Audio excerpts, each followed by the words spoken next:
인사하겠습니다. 반갑습니다. 네. 저번 주 내용은 좀 할만했죠? 재밌었나요?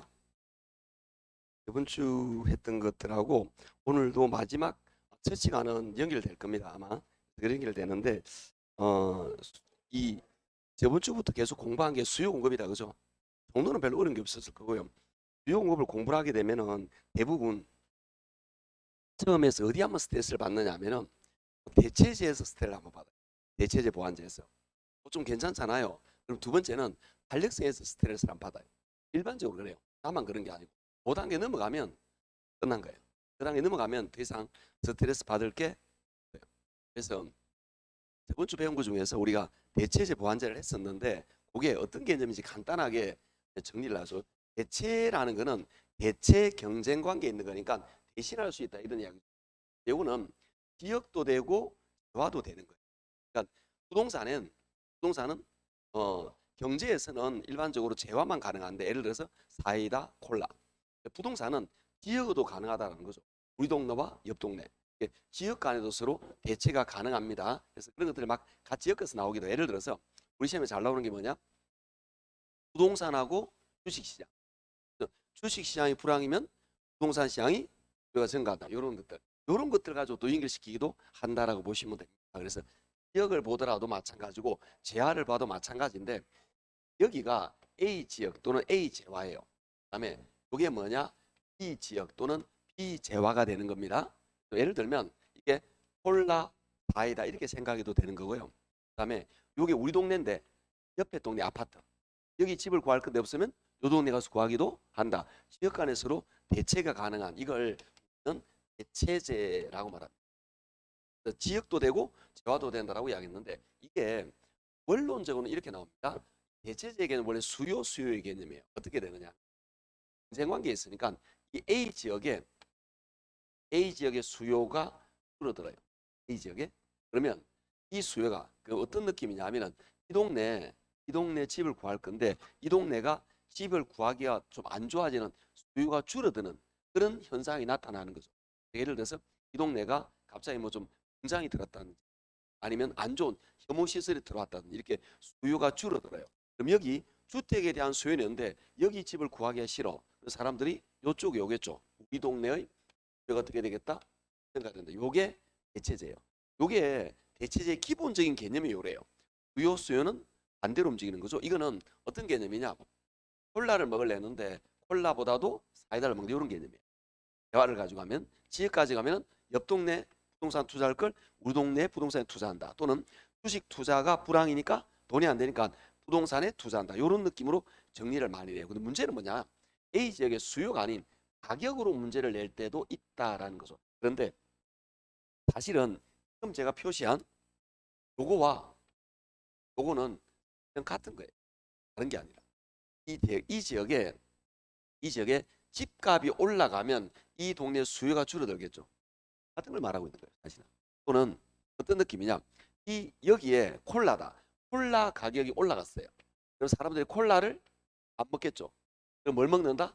아이다를 먹는다. 이런 이야기예요. 그래서 이건 같은 말을 하고 있다라고 보시면 돼요. 그런데 문제를 낼 때 주로 문제를 어떻게 내느냐? 문제를 어떻게 내느냐 하면은 요렇게 문제를 많이 안 내고 요렇게 문제를 많이 낸다라는 거죠. 문제를 낼 때. 그래서 제가 이걸 외우라라고 말을 했던 거죠. A, B, 제가 몇 개다? 예. 하나는 가격, 하나는 수요. 같은 방향? 저번 주에 했는데. 이거 못하시면 곤란합니다. 같은 방향? 대체제. 반대 방향? 보완제. 외워서 풀어라. 라고 말했던 거예요. 이게 뭐냐? 기초 반에 아무리 열심히 설명해도 잊어먹어버리는 거라. 낯으니까.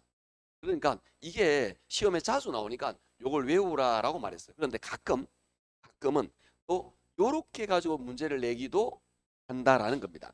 부요수에서 어떻게 하시면 되느냐? 이건 시험에 나올 때는 이렇게 많이 나와요. 우리 외운 그대로 대화가 두 개 있다. 하나는 가격, 하나는 수요. 같은 방향 대체제 외우시고 부요 수요일 때는 반대다. 이렇게 상식적으로 이해해서 푸시면 됩니다. 여기까지도 견딜만 해요. 문제는 뭐냐면은 여기에 가격이 나와요. 짜증나게. 이거는 돈 외예요. 어떻게 되느냐? 시험 이렇게 잘 나옵니다.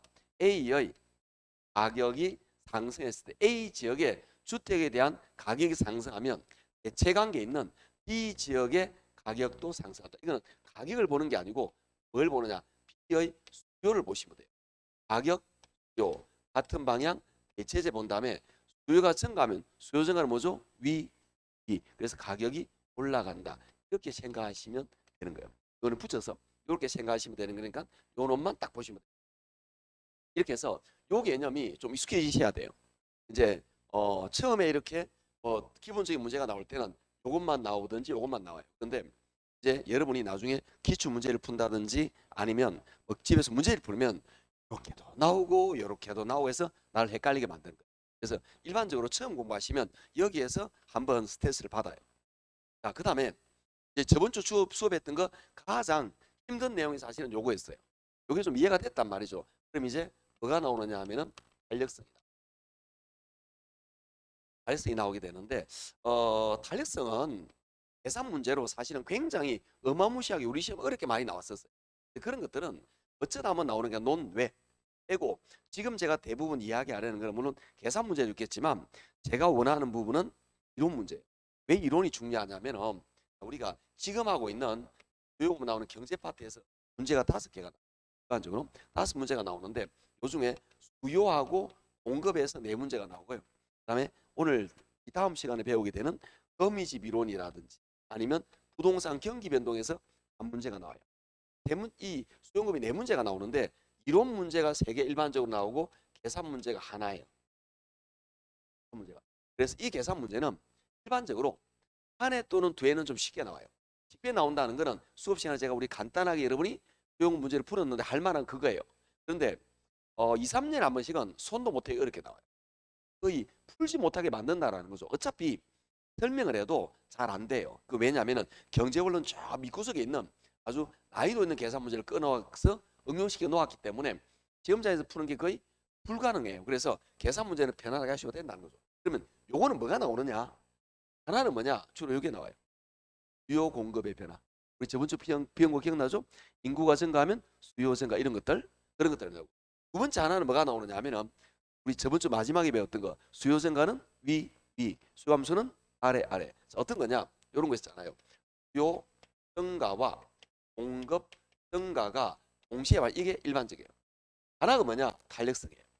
그래서 이게 결국은 이 부분과 이 부분을 모르면 이런 문제가 풀리지가 않아요. 근데 뭐 이런 문제가 뭐냐? 어떤 게 딱 정해놓고 나온다 그렇게 나오는 게 아니고 보편적으로 모든 부분을 다 섞어서 나와요. 여기부터 여기까지 전부 다 섞어서 나오기 때문에 이론 문제 3개를 풀기 위해서는 일정 정도의 수준이 돼야 돼요. 일정 정도 수준이 되지 않으면 3개가 하나도 안 풀려. 그런데 좋은 점은 일정 수준이 되고 나면 그럼 일정 수준이 뭐냐? 내가 저번 주 수업에 2교시, 3교시 설명했던 걸 이해하는 수준. 오늘 첫 시간 요걸 이해하는 수준. 요걸 이해하고 지금 여기 있는 문제를 풀 능력이 되면 이론 문제 3개는 거의 대부분 풀려요. 거의 90% 이상 풀린다고. 물론 아주 어렵게 나오면은 방법이 없습니다. 그렇지만 보편적으로 나오는 이 수요 공급은 난이도를 높이고 싶어도 높이는데 이론은 한계가 있어요. 높이는 난이도를 높이고 싶어도 이론적으로 딱 한계가 정해져 있다라는 거지. 그게 오늘 최대치다. 이것만 이해하시면 더 이상 어려운 게 없어요. 그러니까 처음에는 그래서 1, 2, 3, 4를 공부하면 수요공급을 굉장히 어렵게 느껴요. 그런데 대부분 지금쯤 되면 수요공급이 사실은 아무것도 안 해요. 왜? 서서 이제 느낌을 잡아가기 시작하는 거죠. 그게 사람에 따라 좀 빠르기도 하고 늦기도 한다는데 그중에 사람들이 가장 힘들어하는 게 요거예요. 이 부분을 힘들어하니까 요 첫 시간을 좀 잘 들으시면 요게 다 좀 무난해져요. 탄력성은 자 이야기했듯이 한 글자로 뭐라 그랬죠? 양. 탄력성은 양을 말합니다. 이 탄력성은 여러 가지가 있어요. 얘는 수요의 가격 탄력성 이런 게 있습니다. 얘는 가격 변화에 의한 수요량의 변화를 나타내는 거예요. 그런데 또 뭐가 있냐면은 소득 탄력성 하는 게 있어요. 얘는 소득 변화에 의한 수요량의 변화를 나타내요. 그다음에 수요의 고차 탄력성 하는 게 있어요. 얘는 뭐냐? 다른 재와 A재와 가격 변화에 대한 해당 재와 P의 수요량의 변화를 나타내는 거예요. 여기서 변하지 않는 게 하나 있다라는 거죠. 분모는 뭐가 변하겠지만 분자는 양이라는 거죠. 양. 그래서 탄력성은 알고 싶은 게 양의 변화예요. 어떤 변화가 주어졌을 때 양이 많이 변하느냐 작게 변하느냐. 양이 많이 변했어요. 그걸 탄력적이다라고 말합니다. 그다음에 양이 조금 변했어요. 이걸 비탄력적이다라고 말합니다. 그런데 많이 변했는데 엄청나게 많이 변하면 완전 탄력이다. 조금 변하면 비탄력인데 전혀 안 변해. 완전 비탄력이라고 표현을 합니다. 그게 어디에서? 가격 탄력성에서. 이때 탄력, 비탄력은 기준이 어디 되나 이렇게 되겠죠. 가격이 10 변할 때 양이 10 변해요.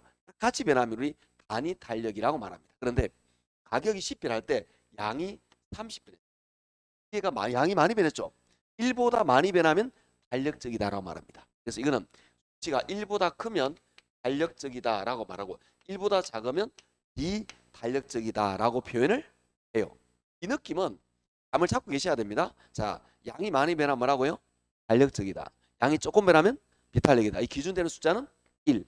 1보다 크냐 작냐 이렇게 나타냅니다. 그래서 나중에 문제 이렇게 잘 나와요. 어떻게 나오느냐? 가격이 20% 상승하였을 때 수요량이 예를 들어서 10% 감소했다. 탄력이냐 비탄력이냐. 자, 계산하면 0.5죠. 1보다 크다 작다? 작죠. 그래서 비탄력이 되는 거예요. 뭐 당연한 이야기입니다. 어려운 것도 아니고 이렇게 풀린다라고 보시면 되는 거고요. 자, 소득 탄력성, 교차 탄력성 우리 앞 시간 저번 주에 배운 거예요. 이거는 뭐냐? 이게 플러스 된다 볼게요. 플러스. 그렇게 되면 방향이 어때요? 같은 방향이죠. 같은 방향이 뭐가 되느냐 하면은 정상제가 되는 거예요.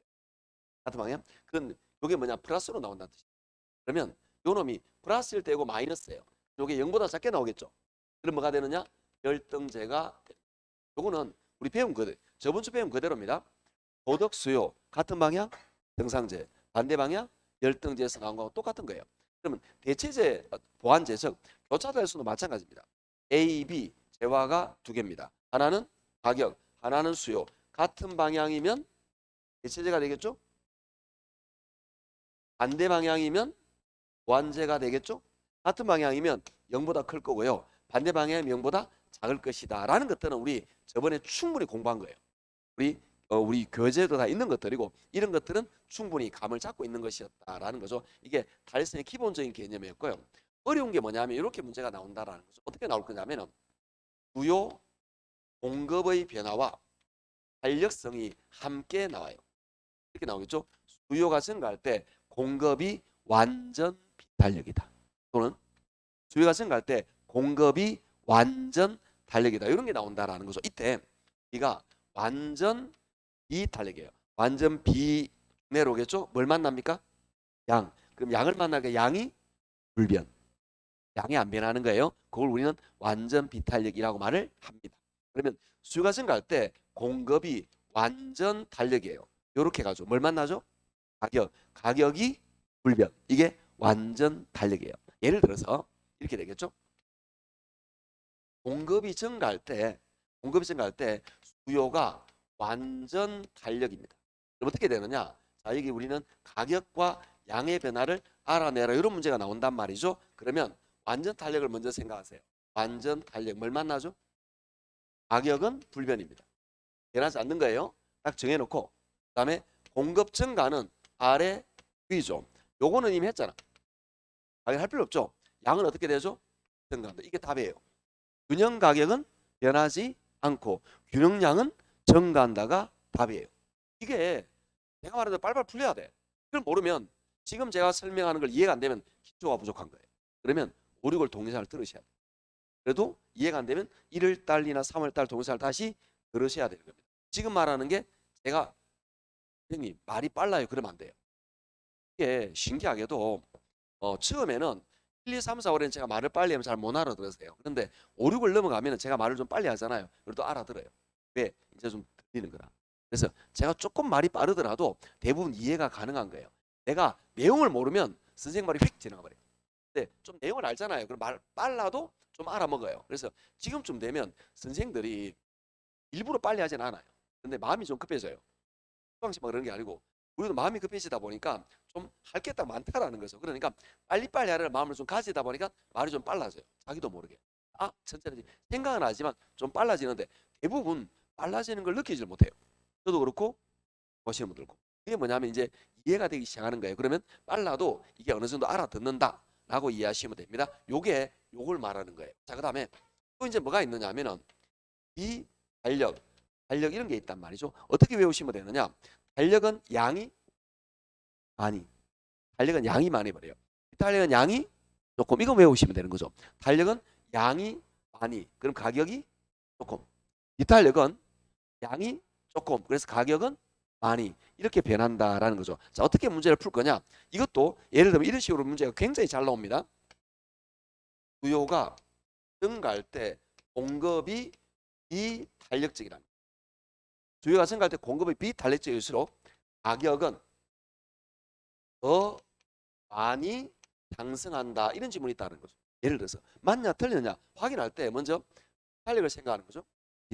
비탄력은 양이 조금, 가격이 많이. 그러면 가격은 많이 맞아요. 맞는데 수요 증가를 보죠. 수요 증가는 가격이 올라가잖아요. 그런데 비탄력은 가격이 더 많이 올라간다, 이 말이에요.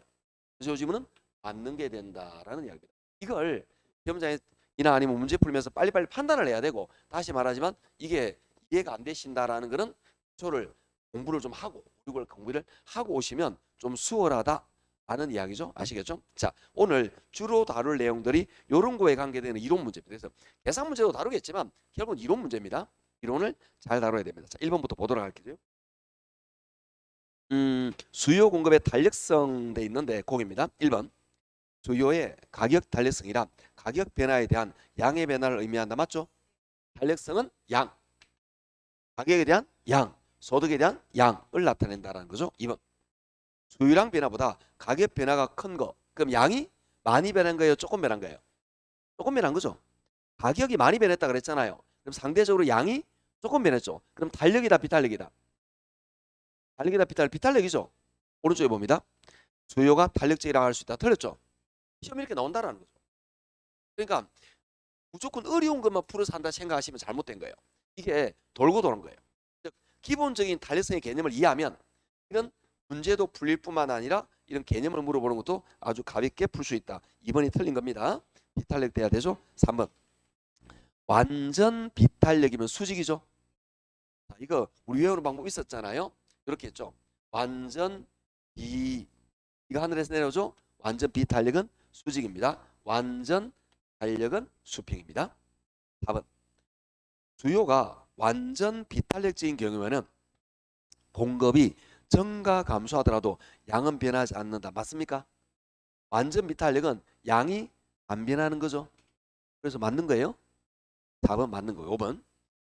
자, 예전에 이런 거 따른 거 기억나십니까? 탄력 완만히. 탄력일수록 기울기는 마다 완만이다. 그러면 비탄력일수록 경사는 급하다. 그래서 5번도 맞다는 거죠. 비탄력수일수록 기울기는 급하다. 이렇게 되는 거죠.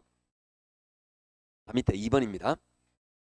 1번. 수요의 가격 탄력성이 1보다 크다라는 것은, 탄력성이 1보다 크다라는 건 탄력적이죠. 양이 많이. 아시겠죠? 그래서 가격 변화보다 양의 변화가 더 크다는 의미에게 부들길게 생각하지 말고. 2번. 정상적인 경우에는 소득 수요가 변화 방향이 같으므로 소득 탄력성이 0보다 크다. 아시겠죠? 자, 소득 탄력성은 소득과 관계는 정상제, 열등제예요. 같은 방향 정상제, 반대 방향 열등제를 떠올리시면 됩니다. 3번. 수요의 교차 탄력성은 다른 재와 가격 변화에 대한 해당 재와의 수요량의 변화를 나타내는 겁니다. 교차 탄력성은 이 둘의 재화가 다른 거예요. 가격 탄력성은 재화가 같은 거고. 4번입니다. 수요의 교차 탄력성이 1보다 크면 대체재고, 그 다음에 1보다 작으면 보완재다. 요게 틀렸죠. 어디가 틀렸죠? 어디가 틀렸을까요? 1이 아니고 0입니다. 이렇게 너무 많이 헷갈려 하세요. 자, 0은 여기서 나오는 거죠. 1은 여기서 나오는 거죠. 얘 둘은 플러스냐 마이너스냐. 플러스 마이너스는 0보다 크면 플러스, 0보다 작으면 마이너스. 여기도 소득 달성이 0보다 크면 정상제, 0보다 작으면 열등제, 플러스 마이너스. 교차 달성이 0보다 크면 대체제, 0보다 작으면 보완제 이렇게 됩니다. 그래서 4번이 틀린 거죠. 1보다가 아니고 0보다 크면 대체제 이렇게 되어야 됩니다. 5번입니다. 가격 변화와 수요량 변화가 동일한 거, 이걸 우리 단위 탄력이라고 말합니다. 가격이 10 변할 때 양이 딱 10만큼 변해요. 이해하시겠죠? 이런 것들은 수요인 경우는 직각 쌍곡선의 모양을 나타냅니다. 직각 쌍곡선은 이런 모양입니다. 이런 모양을 우리는 직각 쌍곡선이라고 말합니다. 이럴 때는 가격과 변화, 양의 변화가 동일한 상태다라는 이야기죠. 3번입니다. 틀린 것은 되어 있죠. 수요가 완전 탄력 스톱. 완전 탄력을 생각합니다. 탄력도 올립시다. 뭘 만나죠? 가격이 불변. 가격이 불변. 아셨나요? 오른쪽에 균형 가격은 변하지 않고. 됐죠? 그 다음에 공급 증가입니다. 공급 증가는 아래, 위. 가격은 내려오고 양은 올라가죠. 가격은 했으니까 필요 없고 양이 올라가니까 양은 증가. 맞습니다. 2번. 수요가 감소할 때 공급이 완전 비탄력 스톱. 완전 비탄력 쭉 내려옵니다. 뭘 만나죠? 양이 불변. 그래서 마지막에 균형량은 변하지 않는다. 자, 이제 가격 볼 때 수요 감소는 아래, 가격이 내려오겠죠. 요 놈도 맞는 겁니다. D거. 자, 대체제가 나왔는데 우리 이런 거 배운 적 있죠? 기간이 단기일수록 탄력적이다. 대체제가 많을수록 탄력적이다. 용도 변경을 용이할수록 탄력적이다. 해본화시킬수록 탄력적이다. 기억나죠? 자, 그것도 올리시면 됩니다. 3번 대체제가 많은 경우가 더 탄력적이라고 할 수 있다. 이런 이야기죠. 4번 공급이 완전 비탄력이죠. 완전 비탄력은 뭐가 불변이죠? 양이 불변. 그래서 수요가 증가 감소하더라도 양은 변하지 않습니다. 이런 걸 부드럽게 읽고 넘어가야지 막 생각 오를 필요 없습니다. 우리가 기본적으로 다 알고 있는 내용들이에요.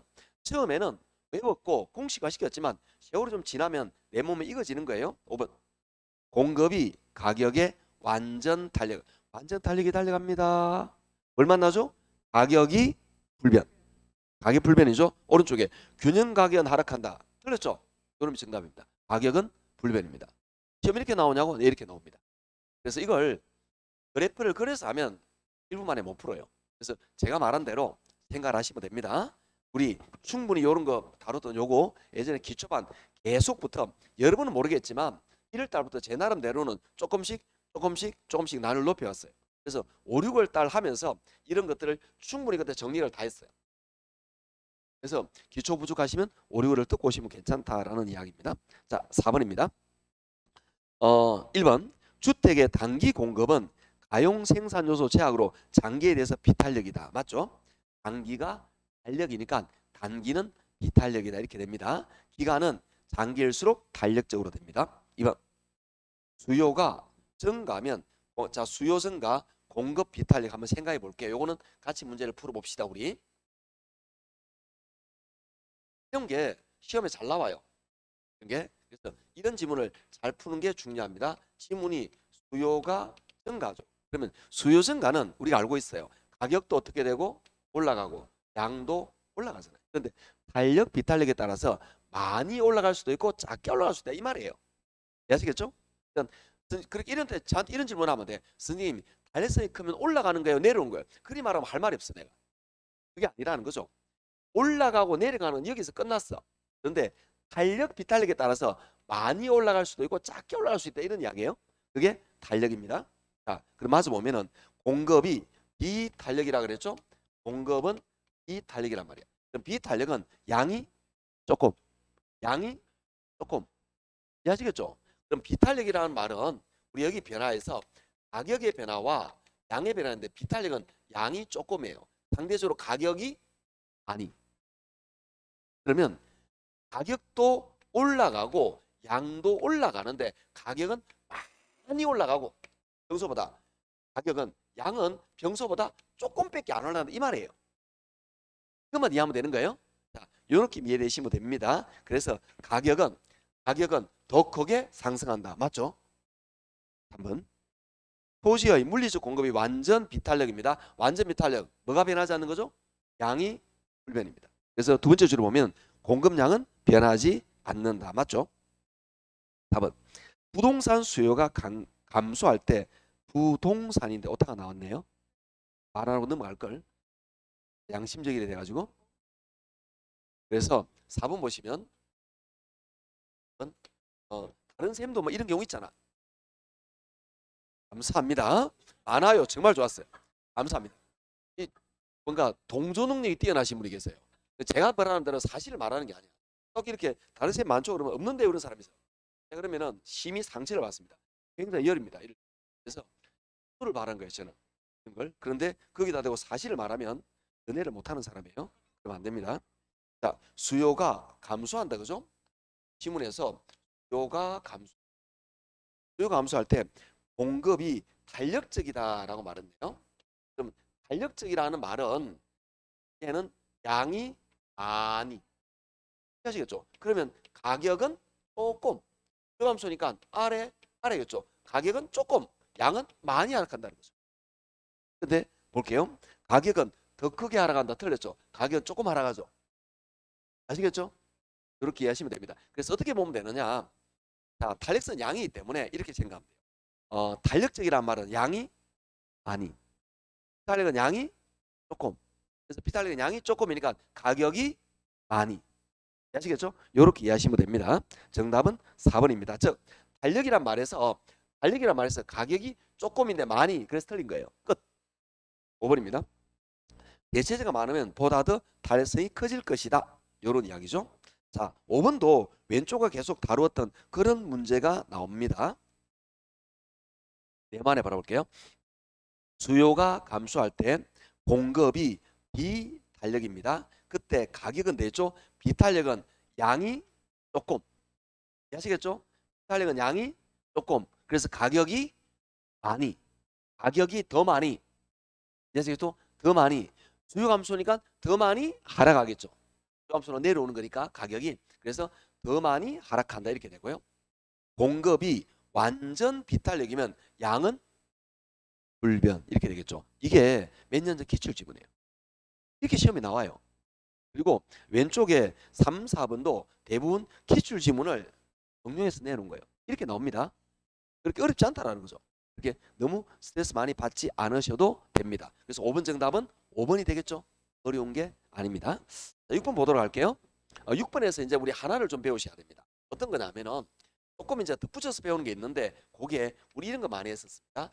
이게 수요가 탄력적일 수도 있고 비탄력적일 수도 있어요. 근데 공급자는 가격을 올릴 수도 낮출 수도 있는데 수요가 탄력적일 때는 공급자가 가격을 낮추는 것이 공급자 자기의 공수입을 증대시킵니다. 그러면 비탄력일 때는 가격을 올리는 것이, 그래서 이걸 암기하라 그랬잖아요. 어떻게 암기하느냐? 단저. 기억나죠? 그래서 말도 안 되지만 우리는 북한의 단적인 위험에서 우리를 지키자. 이렇게 말도 안 되는 소리를 하고 있는 겁니다. 제가. 예. 그래도 주계사 쌤보다는 말도 안 되는 소리 작게 하는 거 있잖아. 얼마나 암기를 많이 하고 있습니까? 할 수 없습니다. 과목을 잘 택해야지 그러니까. 그래서 수요가 탄력이면 공급자는 가격을 낮추는 것이 자기의 수입을 올리는 방법이다 라는 거죠. 그래서 단저 딱 암기하셔야 됩니다. 그게 6번에 나오겠죠. 자, 보도록 합시다. 틀린 것은 1번입니다. 특정 지역 전체 토지 공급이 수직 이걸 완전 탄력이라고 말하는 거죠. 완전 비탄력이면 양은 변한다 안 변한다? 안 변해요. 그게 뭐냐? 탄력성이 0이라는 뜻입니다. 전혀 변하지 않는 거 탄력성 0. 그래서 오른쪽에 토지 공급의 가해 탄력성은 0이다. 맞는 겁니다. 탄력성이 0이다라는 말과 공급 직선이 수직선이라는 말과 완전 비탄력이라는 말은 같은 말들입니다. 2번 수요가 탄력적일 때 탄 동그라미 가격을 인상 공수입이 정대된다. 단 저죠. 그죠? 2번이 틀렸습니다. 왜 그런지 충분히 말했으니까 지금은 딱 암기하시면 됩니다. 단저 탄력일 때는 저가 정책이 수입을 정대시킨다. 재미있게 나온 적도 있습니다. 어떻게? 탄력적일 때 저가 적재의 수입을 증대시키죠. 탄력적일 때 가격을 올리면 반대로 올리면 그 공급자의 수입은 어떻게 될까요?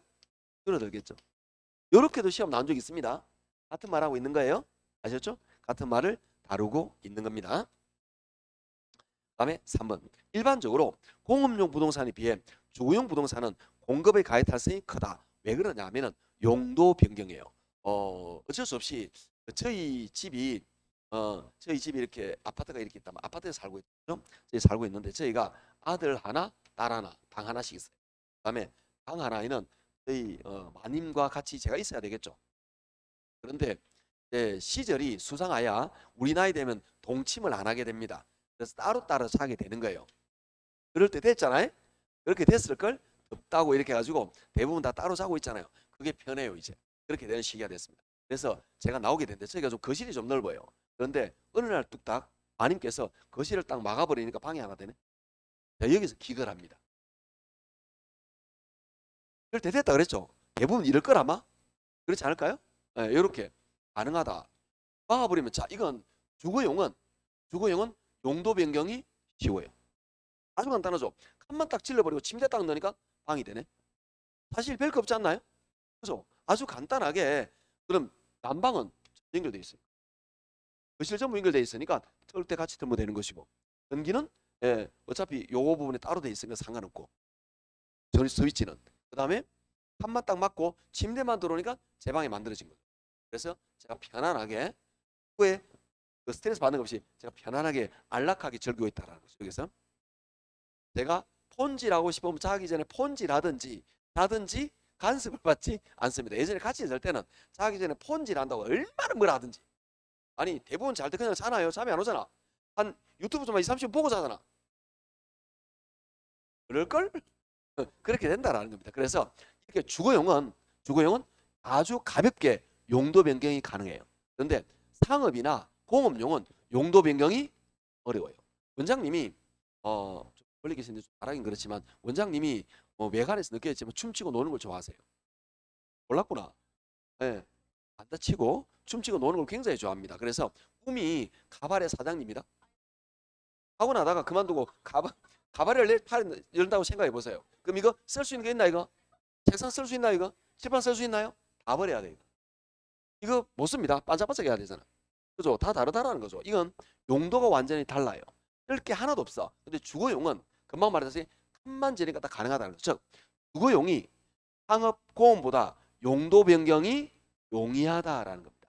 용도를 바꾸기가 쉽다. 그 말은 대체하기가 쉽다. 그래서 대체가 가능한 재화다라는 겁니다. 그래서 결론 요거죠. 보시면 공업에 비해서 상업 공업용에 비해서 주거용은 탄력성이 크다. 그 이유는 용도 변경이 용이하므로 대체하기가 수월하다. 그래서 탄력성이 크다. 이렇게 되는 겁니다. 4번. 일반적으로 관찰 기간이 길수록 탄력성이 커진다. 아까 이야기했던 장기 탄력이라 그랬죠. 5번은 별표. 잘 헷갈리니까 암기하라는 겁니다. 생산에 소요되는 기간은 짧을수록 탄력입니다. 자, 이거 볼 때마다 많이 헷갈려합니다. 사람들이. 뭐냐면은 기간이 장기일수록 탄력이라 그랬죠. 그런데 여기는 생산에 소요되는 기간은 짧을수록 탄력이네. 아니 쌤 장기 단기 뭐예요? 장기라고 탄력이고 단기라고 비달 그런 거 아닙니다. 전부 다 대체제하고 상관이 있습니다. 우리가 상식적으로 한번 생각해 볼게요. 우리 지역에 갑작스럽게 집을 지어야 되겠어요. 그런데 2달 만에 집을 짓는 게 가능할까요? 어렵겠죠. 그럼 2달 만에는 옛날 흐름한 집 고쳐서 내놓겠죠. 공급하는 양이 조금이에요. 그런데 한 5년 정도 줄까요? 아파트 왕창 지을 수 있겠죠. 기간을 충분히 주면 장기면 충분히 공급할 수 있다고 양을. 그래서 탄력적이라는 겁니다. 그런데 대화의 관점에서 보면 자동차는 생산에 소요되는 기간이 길어요.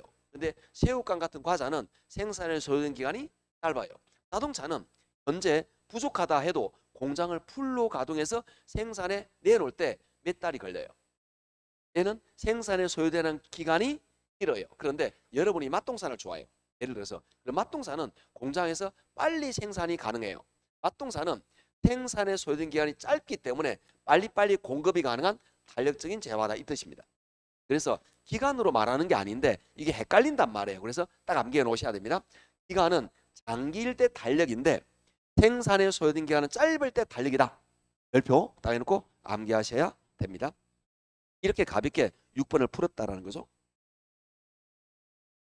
7번입니다. 어떤 A지역에 중형주택 임대료가 평균 30% 인상됨에 따라서 주택에 관한 수요 15% 감소했다. 자, 우리 아까 배웠던 탄력성의 개념을 한번 생각해 보도록 할게요. 우리가 아까 배웠던 가격 탄력성을 생각하시면 됩니다. 가격 탄력성은 가격 변화에 의한 수요량의 변화입니다. 자, 볼게요. 가격이 어떻게 됐대요? 가격이 30% 인상이니까 가격은 플러스 30. 그런데 수요량은 15% 감소죠? 마이너스 15입니다. 그러면 요놈 계산하면 답이 플러스로 나와요? 마이너스로 나와요? 그래서 오직 하나뿐인 그대 말고 오직 하나뿐인 수요의 가격 탄력성만 절대값을 씌워요. 다른데 안 씌워. 그렇죠? 오직 하나뿐인 수요의 가격 탄력성만 절대값을 씌워서 마이너스를 없애버립니다. 그러니까 나머지는 그대로 가요. 얘만 그렇게 합니다. 요놈 계산하면 탄력성이 얼마가 되느냐? 0.5가 되겠죠? 마이너스 붙이면 안 됩니다. 0.5. 그러면 이거는 1보다 커요? 작아요? 그렇죠. 작으니까 뭐가 되겠나? 비탄력적이다 되겠죠. 비탄력적이니까 대체재가 많을까요? 작을까요? 작겠죠. 뭐 그런 것들이 나오겠죠. 자, 봅시다. 1번. 중형주택의 수요의 탄력성은 탄력적이다. 틀렸죠. 비탄력입니다. 2번. 임대료에 대해서 대체재로 민감하다. 민감하면 탄력적이죠. 탄력적이면 민감하게, 양이 민감하게 변하는 겁니다. 가격이 비싸면 여러분이 안 사고 돌아서는 이게 탄력적이에요. 그래서 이 탄력적인 재화는 대부분 뭐냐면 생필품입니다. 생필품은 가격이 오르거나 내려도 줄일 수가 없어요. 지금 기름값이 예전에 비해서 그건 뭐 배는 아니더라도 경유 같은 배로 올랐죠. 6개월 1년 전보다. 그래도 차 버리고 아니고 걸어 다니진 않잖아. 생필품이잖아. 이거는 올라도 할 수 없는 겁니다.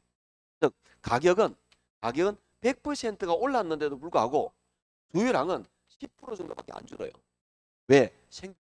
이런 것들은 비탄력적인 재화다라는 겁니다. 그래서 가격에 둔감합니다.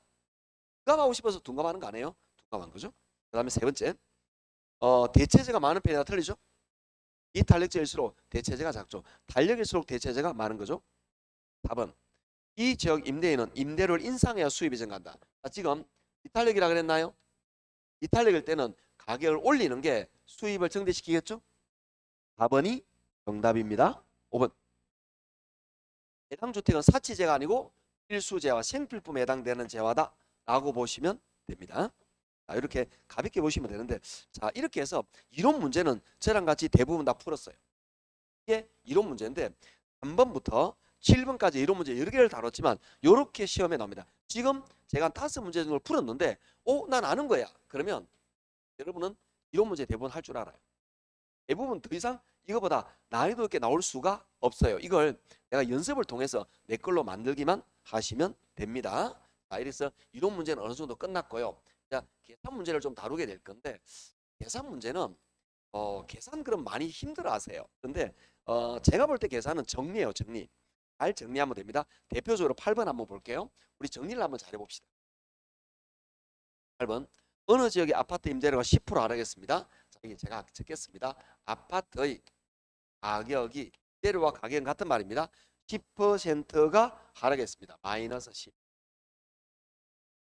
그랬더니 아파트죠. 똑같이 아파트입니다. 아파트의 임차 수요량이 5% 증가했다. 5% 증가했다. 이렇게 나와 있죠? 그대로 저 적기만 한 겁니다. 자, 오른쪽 맞아 볼게요. 연립주택 양은 연립주택의 수요량은 8% 감소했다. 자, 이제 다른 재화가 나오네요. 여기 연립주택의 양, 즉 수요량이 어떻게 했냐면은 수요량이 8% 감소했다. 이렇게 나오는데 얘는 그러면 가격은 어떻게 해요? 요 가격이 공통이에요. 그래서 여기 있는 걸 그대로 적어줄 겁니다. 아파트의 가격이, 자, 무슨 말이냐? 아파트 가격이 10% 하락했을 때 아파트 수요는 이렇게, 연립 수요는 이렇게 변했다라는 이야기입니다. 그렇게 나왔다는 거죠. 그럼 여기서 우리는 무엇을 알 수 있느냐? 요거 볼게요. 얘는 아파트 재화가 어때요? 같죠? 같은 재화란 말이죠. 요 가지고 우리는 뭘 알 수 있느냐? 수요의 가격 탄력성을 알 수가. 다음 여기 이런 둘의 재화가 같아요, 달라요? 다르죠. 이 재화가 다른 요걸 가지고 뭘 알 수 있느냐? 교차 탄력성을 알 수가 있습니다. 얘는 교차 탄력성인 이유가 재화가 두 개입니다. 하나는 가격, 하나는 수요. 이렇게 마시겠죠? 그래서 이런 교차 탄력성을 나타내고 있는 거다라고 보시면 되는데, 우리 가격 탄력성을 뭘 씌웠잖아요. 뭘 씌웠죠? 가격 탄력성 뭘 씌운다? 예, 절대값을 씌운다. 이렇게 됩니다. 이 절대값을 씌우게 되면 원데 원래는 마이너스 나와야 되는데 이게 플러스 되면서 0.5가 되죠. 0.5는 탄력이다, 비탄력이다? 비탄력. 1보다 작으니까 비탄력입니다. 오른쪽 보도록 할게요. 오른쪽은 계산하면 요거는 플러스면 플러스, 마이너스 그대로 가면 됩니다. 마이너스가 플러스 되겠죠? 0.8이 됩니다. 0.8. 0.8 되니까 이거는 답이 플러스로 나왔잖아요. 0보다 크죠? 플러스 나온 겁니다. 그럼 이 둘은 무슨 관계다? 대체제 관계다. 이 둘은 서로 대체제 관계에 있다. 이런 내용입니다. 아파트 연립 제한 몇 개죠? 두 개. 하나는 가격, 하나는 수요. 같은 방향 대체제. 그렇게 푸셔도 됩니다. 자, 이제 문제를 볼게요. 기억. 교차 탄력성은 얼마입니까? 0.8입니다. 이연 무슨 제합니까? 대체제. 답은 4번입니다. 자, 이게 시험에 나오면 어떻게 나오면 이렇게 잘 나옵니다. 제가 여기만 했는데 문제 이렇게 내요. 1. 수요의 가격 탄력성은 얼마이며, 그 다음에 이 재화는 탄력인지 비탄력인지, 교차 탄력성은 얼마이며 무슨 관계인지, 이렇게 기억, 니은, 티끌 이렇게 물어보기도 합니다. 이해하시겠죠? 저는 간단하게 물어본 거고요. 이렇게 나오는 게 보편적인 기출. 요즘은 좀 안 나오는데 5, 6년 전 스타일 이렇게 잘 나왔어요. 그래서 너무 단순하지도 않으면서 약간 고민이 되는 이런 것들입니다. 그 계산 문제지만 계산하는 그런 거 아닙니다. 내가 이게 어떤 내용인지 정확하게 이해만 할 수 있으면 문제가 전혀 어렵지가 않다라는 이야기죠. 자, 그러면 요거 비슷한 문제가 뭐냐? 바로 밑에 9번에 있습니다. 9번을 한번 보도록 할까요? 9번 볼게요. 최근 부동산 시장에서 연립주택의 임대료가 5% 상승이네요. 자, 연립입니다. 연립이네요. 연립주택의 임대료 가격은 같은 말입니다. 5% 상승 플러스 5. 요거는 공통지문에가 제가 두 번 적겠습니다. 연립주택의 가격이 5% 상승. 그 다음에 계속 연립주택의 임차 수요가 10% 감소입니다. 여기 연립주택의 임차 수요가 10% 감소입니다. 맞아 보겠습니다. 소형 아파트, 이거는 소형 아파트네요. 소형 아파트의 임차 수요, 요거의 수요는 15% 증가네요. 제가 앞에 대단한 게 아니고 자료만 정리한 거라 그랬죠. 자료만 정리해 놓은 겁니다. 그러면 여기는 둘의 제가 어때요? 맞죠? 그럼 이거 뭘 말하는 거죠? 가격 탄력성을 말하겠죠. 요거는 재화가 어때요? 다르죠. 그럼 뭘 말하는 거죠? 교차 탄력성을 말하는 것이다 라는 이야기입니다. 그러면 이제 아주 가볍게 우리는 여기는 절대값을 씌워버립니다. 그러면 수요의 가격 탄력성 얼마 나오겠죠? 수요의 교차 탄력성은 이렇게 계산하면 얼마 되겠죠? 3 플러스 같은 방향이죠? 그럼 뭐가 되겠다? 대제. 자, 여기서 물어본 건 뭐냐라는 거죠. 여기서 교차 탄력성은 얼마이며 3. 그럼 무슨 관계냐? 대체제. 이렇게 나옵니다. 자, 지금 우리가 정리한 건 뭐냐면은 대체제과 교차 탄력성에 관계되는 계산 문제를 문제로서 나타내 본 거예요. 자, 별로 어렵지 않다, 그죠? 하실 만한 겁니다. 자, 그러면 10번은 여러분이 집에 가서 할 거예요. 10번은 집에 가서 하시고, 자, 저랑 같이 10번 비슷한 문제를 한번 풀어볼 겁니다. 넘기셔가지고.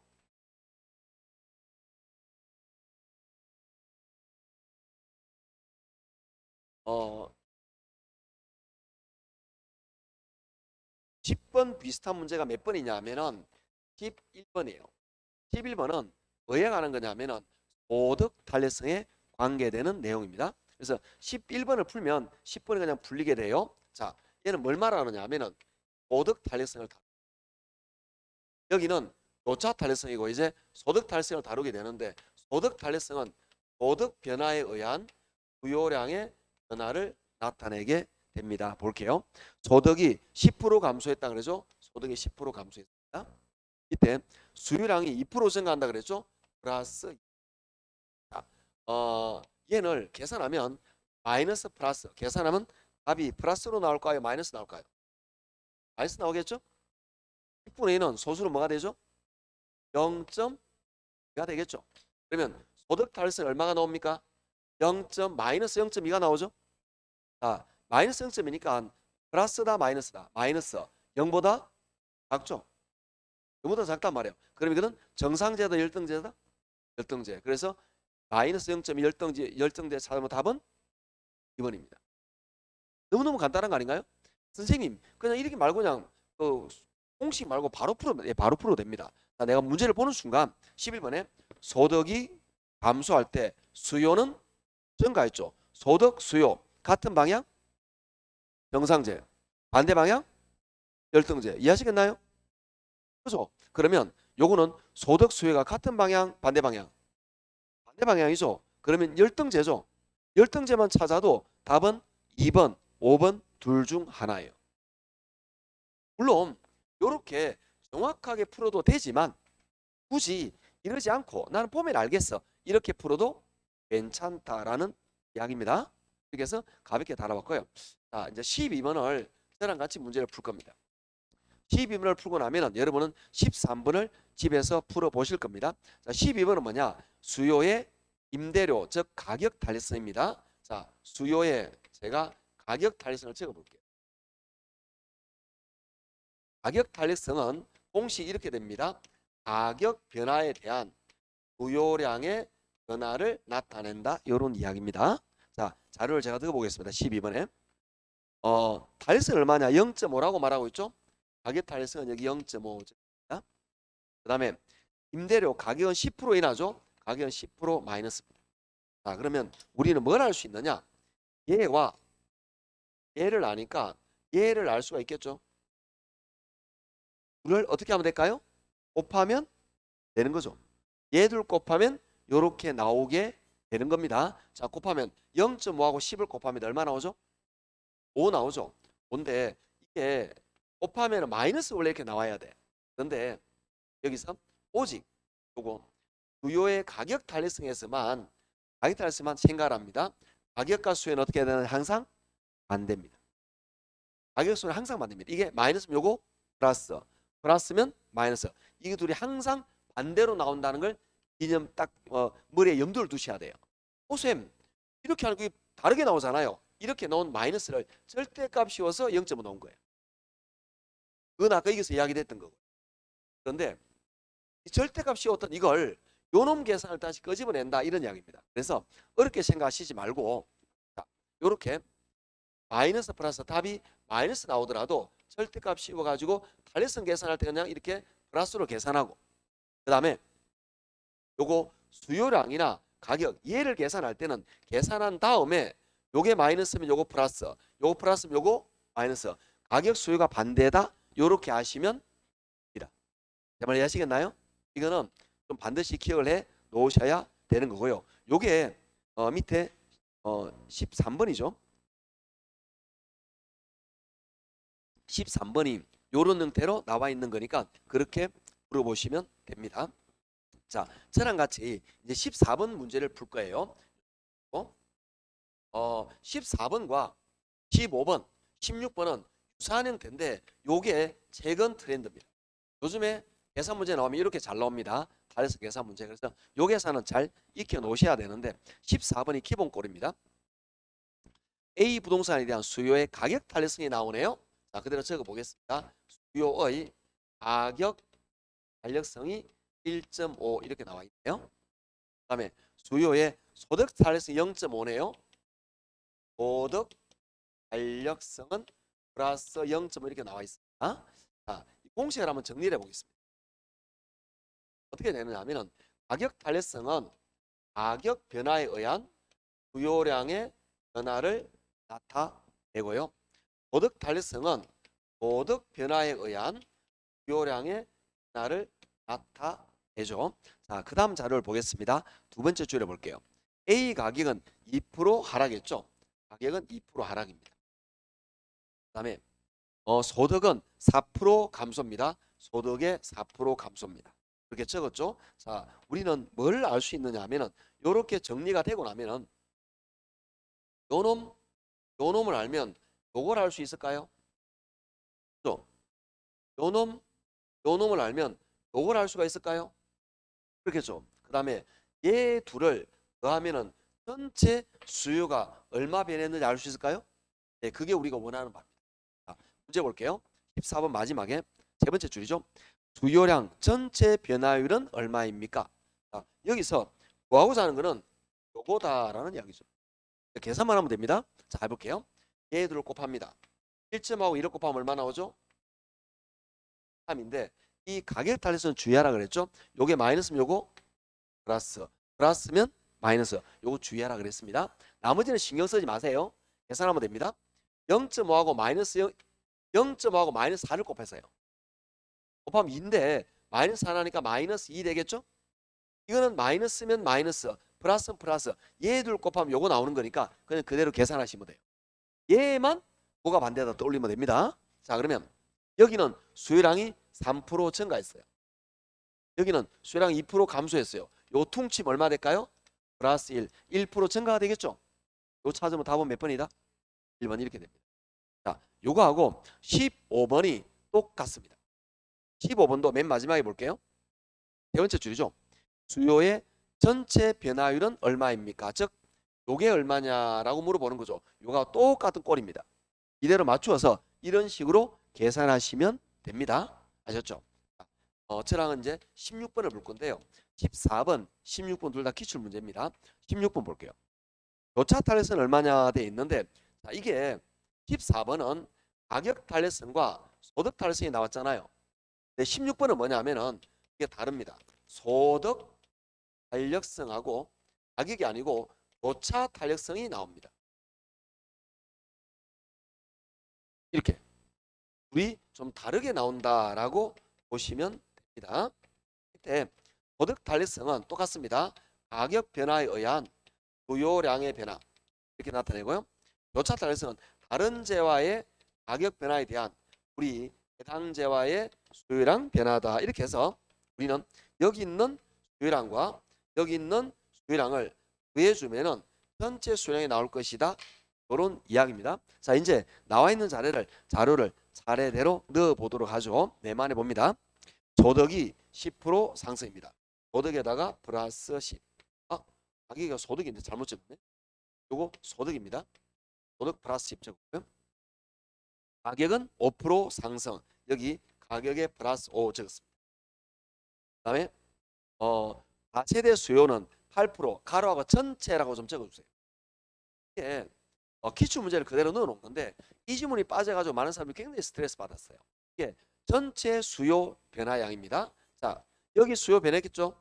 여기 수요 변했겠죠? 요 둘을 단 전체가 요거다 이 말이에요. 그럼 얼마 변했다고요? 8% 증가. 그래서 이게 플러스 8 이렇게 됩니다. 이게 요걸 말한다라고 보시면 됩니다. 자, 두 번째 줄여볼게요. 수요의 소득 탄력성은 0.6입니다. 보죠? 소득 탄력성 0.6이 적었습니다. 우리가 알고 싶은 거는 뭐냐? 요걸 알고 싶은 거죠. 요게 얼마냐 알고 싶은 거죠. 자, 이제 우리는 이제 차례대로 뒤로부터 찾아 나가게 될 겁니다. 0.6과 10을 곱합니다. 그럼 요게 나오겠죠? 0.6하고 10을 곱하면 얼마 나오죠? 6에다가 뭘 더해 8이죠? 5분의 2는 소수로 뭐가 나오죠? 5분의 2는 소수로 0.4. 그래서 교차 탄력성은 0.4가 됩니다. 그래서 0.4 찾으면 답은 몇 번이죠? 답은 이렇게 된 겁니다. 할만하셔야 되겠는데. 자, 그래서 지금 말하는 요거 14번이나 16번 같은 게 시험에 좀 자주 나오는 겁니다. 작년에는 이게 안 나왔고요. 작년 계산 문제 이게 안 나왔습니다. 재작년에는 어떻게 나왔느냐 하면은 이렇게 나왔어요. 우리가 지금 두 개 있잖아요. 재작년에는 수요의 가격 탄력성 도덕 달성 교차성 이게 세 개 해가지고 요거 세 개를 담 전체 이게 답이었어요. 뭔 말인지 아시겠죠? 그러니까 이거는 굉장히 자주 나오는 형태라는 거죠. 10년 동안 한 서너 문제 나온 겁니다. 이 형태가. 그래서 자주 나오는 형태니까 이 형태는 꼴을 익히셔야 돼. 즉 여러분이 이 문제를 보는 순간 제가 그린 이 꼴 형태가 딱 떠오른다면 여러분은 이 문제를 풀 수가 있을 것이고 이 형태가 생각나지 않으면 문제 못 풀어요. 그래서 이 꼴 형태 그래서 계산이 아닙니다. 제가 여러 차례 말했는데 유형, 꼴, 이 형태 이걸 내가 이해하는 거죠. 문제에서 아까 했던 요 형태를 내가 빨리 알아차리고 요 형태를 생각할 수 있고 요 형태면 요 형태라는 걸 생각할 수 있으면 여러분 1분 만에 문제를 풉니다. 그럼 이 형태를 어떻게 알면 될까요? 기출 문제지만 집에 있는 문제를 여러 문제 풀다 보면 자기도 모르게 형태가 익숙해지게 되어 있어요. 그러다 보면 요게 쉽게 풀리기도 합니다. 우리 좀 쉬었다가 밑에 넘어가도록 하죠. 좀 쉬죠.